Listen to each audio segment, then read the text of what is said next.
I'm Natalie Heltzel with The Hollywood Reporter, and I'm here with Willem Dafoe. How are you? Good. Thanks for being here. Sure.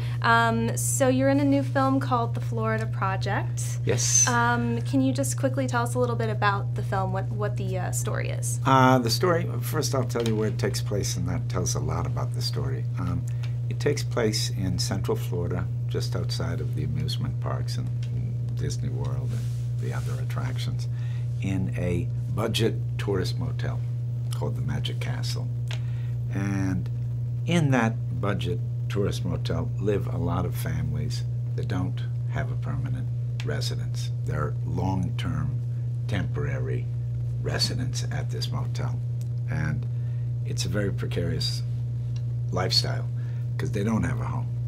And a lot of the film is seen through the kids that live there. And it's a world that's revealed to you.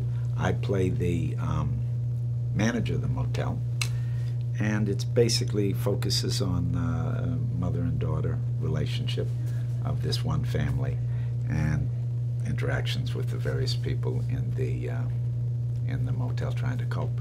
Great. And what drew you to this film and this character, Bobby? You know, many things. I mean, I liked Sean Baker's film Tangerine. Also, when I met with him and he talked about how he was going to make this film, it all appealed to me. Very strong script that he wrote with his co-writer, Chris Bergosh. And the character, you never know what it is until you do it. But I just liked the whole project. Also, it introduced me to a world that I didn't know. I've got family that lives down in that area, so I do know that area, but I didn't know that area, that world. And it's not just in Florida, it's in many places after the economic crash and the housing crisis. A lot of people struggle to get a permanent place to live. And what that means is it sets off a cycle of a way of living that's very precarious and makes them very vulnerable.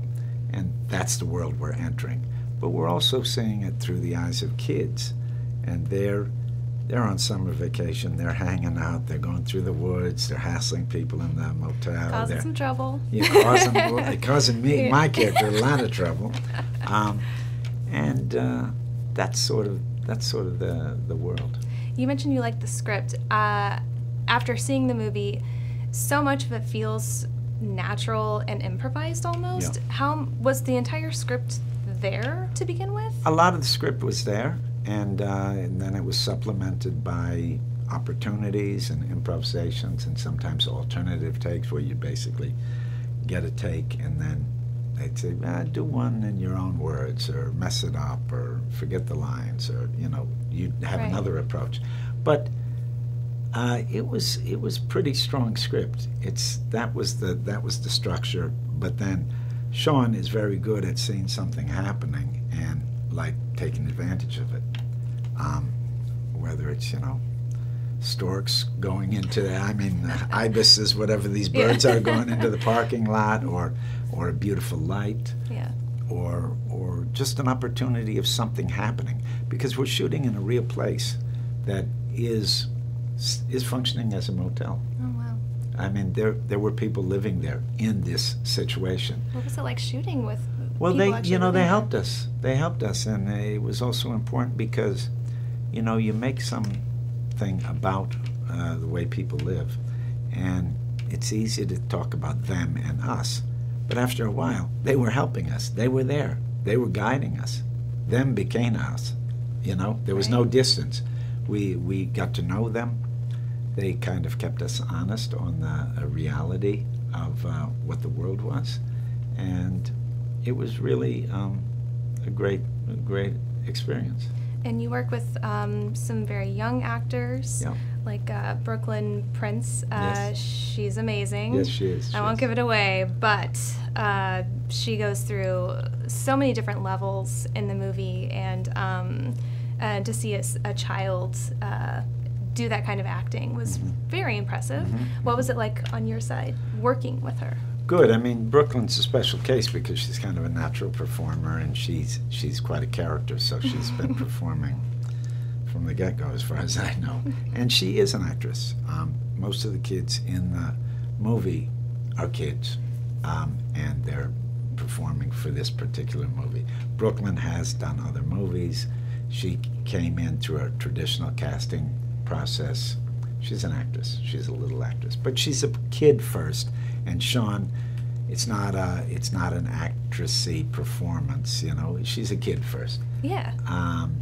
But it's interesting that the cast is a combination of people found on Instagram, street casting, professional actors, non-professional actors, found types, and the people that were living and working at the motel. It all blends together really well, so that makes sense. And also, the other main actress in the film, Bria, she plays Brooklyn's mom. Right. The character's name's Haley.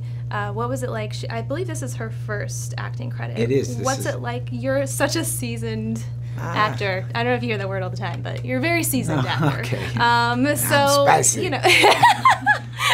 That's exactly what I meant. But what's it like working with someone who it's their first credit and she's just such a character? In this case, beautiful, because they both were cast well. Everybody was cast well, and also Sean is a great filmmaker. He really is. He really knows how to set people up, and Bria is. I didn't know where she came from. I played a scene with her before I got to know her. And when I played a scene with her, I thought, wow, where'd they find this one? Is she from here? She didn't feel like an actress. Right. She felt like a person. Nice, huh? Yeah. And just like the kids didn't feel like little actors, they felt like people. So, of course, I like those situations. I always, in all movies, most movies, not all, but most movies, you want to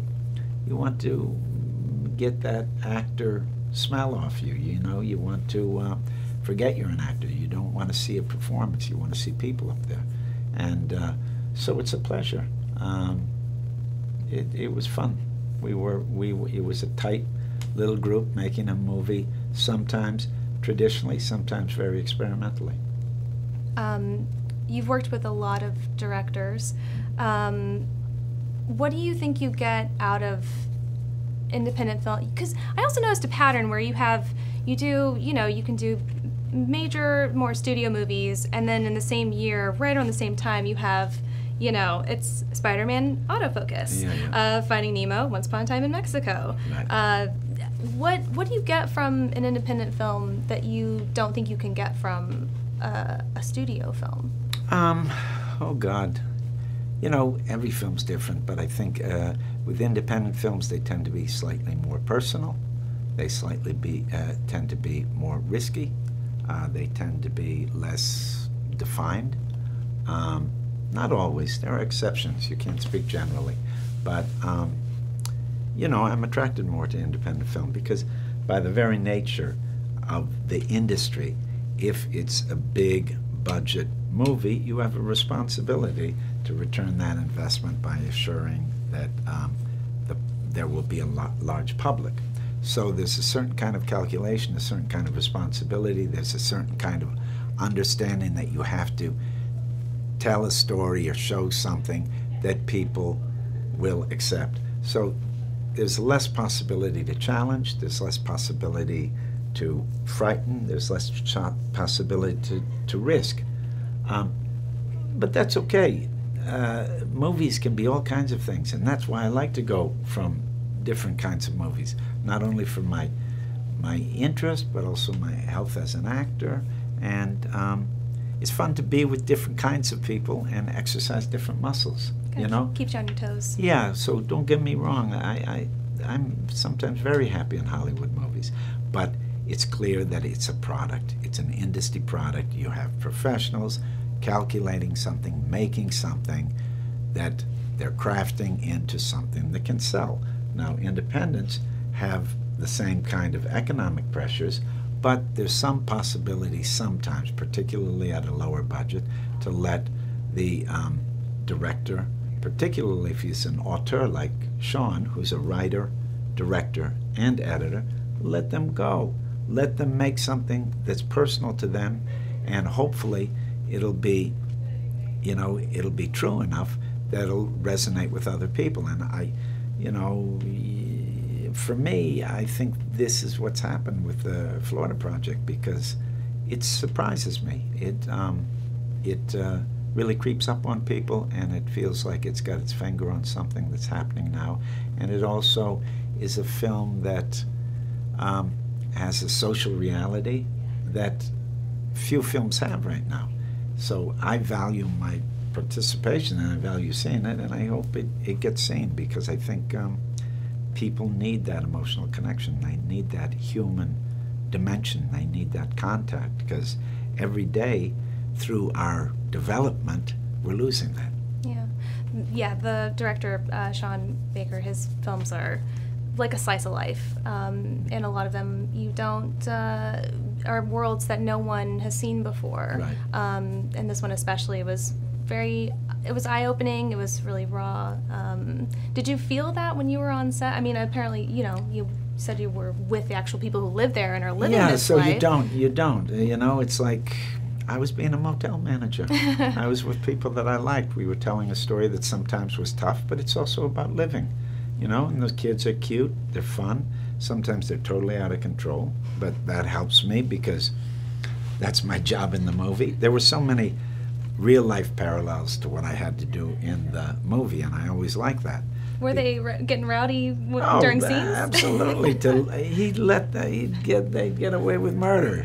He doesn't have kids. I mean, they're so I've got cute, a kid too. and he's grown up, and I'm not particularly a rigid guy or disciplinarian or anything, but no, he let him run wild, and it kind of made me kind of corral him sometimes, because we needed that energy. We had to let him go. You didn't want to make him think they were making a movie. You wanted them to play. You wanted them to have fun. You wanted to have them be mischievous, strut their stuff.